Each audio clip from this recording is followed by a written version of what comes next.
এগৰাকী মহিলাৰ একাউণ্টত আমি 2500 টকাকৈ মাহে দি থাকিম। মই নতশিৰে প্ৰণিপাত জনাইছোঁ।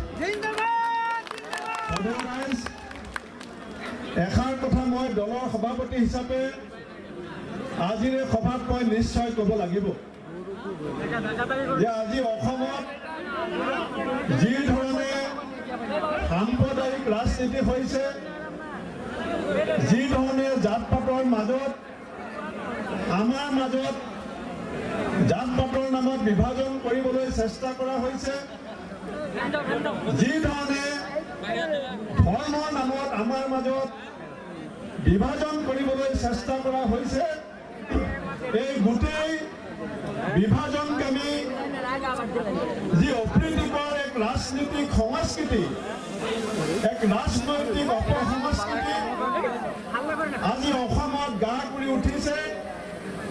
এই অপসংস্কৃতি বিভাজনৰ ৰাজনীতি অসমত শিপাবলৈ যিটো আজি প্ৰচেষ্টা চলিছে, ইয়াৰ ক্ষেত্ৰত আমি কংগ্ৰেছ দলেও যোৱা সময়ছোৱাত এটা ভুল কৰিছিলোঁ।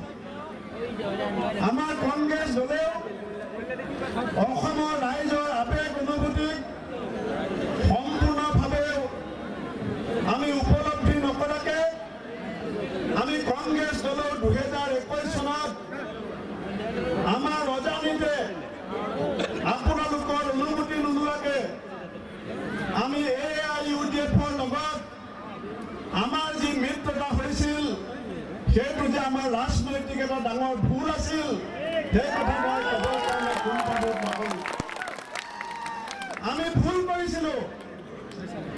যেনেকৈ বিজেপি আৰু RSSে সাম্প্ৰদায়িক ৰাজনীতিৰে আমাৰ মৌলিক সমস্যাবিলাকক তল পেলাব বিচাৰে, ঠিক একেধৰণে AIUDF দলেও আমাৰ সমাজৰ, ৰাইজৰ, যুৱ প্ৰজন্মৰ, কৃষকৰ, শ্ৰমিকৰ আমাৰ যিবিলাক মৌলিক সমস্যা, এই সমস্যাবিলাকক তল পেলাই কেৱল ধৰ্মীয় মেৰু বিভাজনৰ ৰাজনীতি কৰা AIUDF দলৰ লগত আমি হাত মিলোৱাটো কংগ্ৰেছ দলৰ ঐতিহাসিক ভুল আছিলে।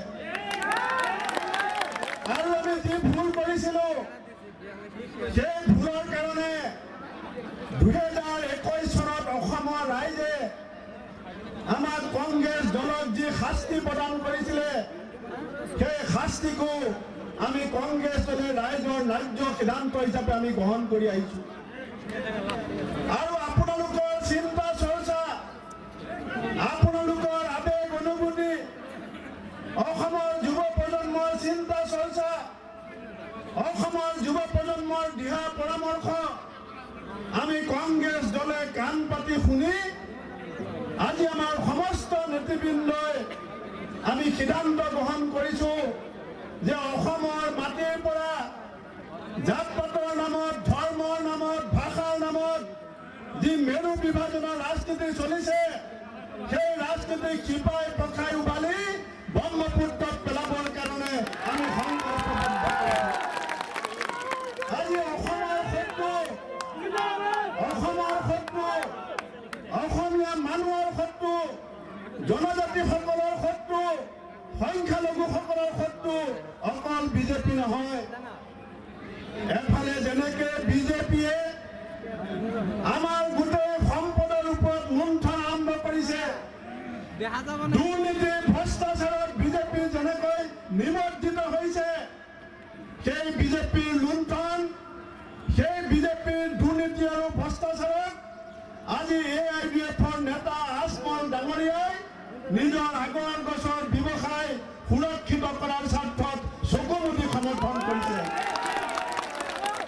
আজি এনেকুৱা ৰাজনীতিক মই ভাৰতবৰ্ষত দেখা নাই।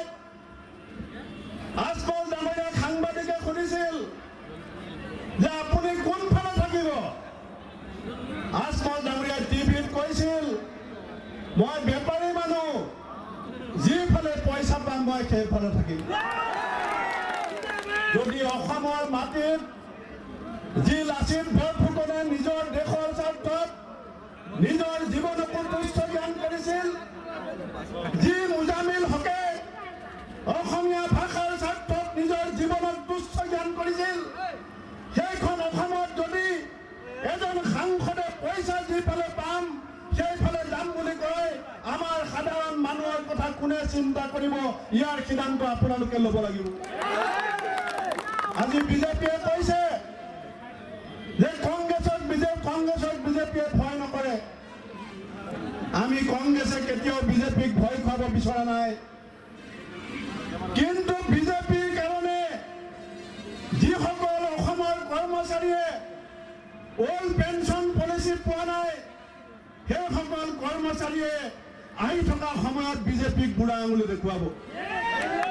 যিসকল মহিলাই অৰুণোদয় নামত 1200 টকা লৈ 1200 টকাৰ গেছ চিলিণ্ডাৰ কিনিব লাগে সেইসকল মহিলাক আজি মই কংগ্ৰেছ দলৰ সভাপতি হিচাপে ক'ব বিচাৰিছো, যিদিনাখন অসমত কংগ্ৰেছ চৰকাৰ হ'ব আমি লক্ষ্মী নামেৰে প্ৰত্যেকগৰাকী মহিলাৰ একাউণ্টত আমি 2500 টকাকৈ মাহে দি থাকিম।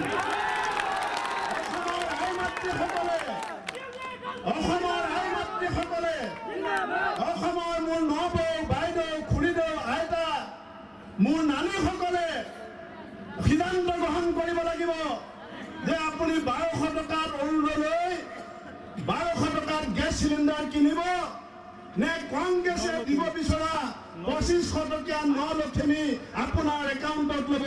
আপোনালোকে সেই সিদ্ধান্ত গ্ৰহণ কৰিব।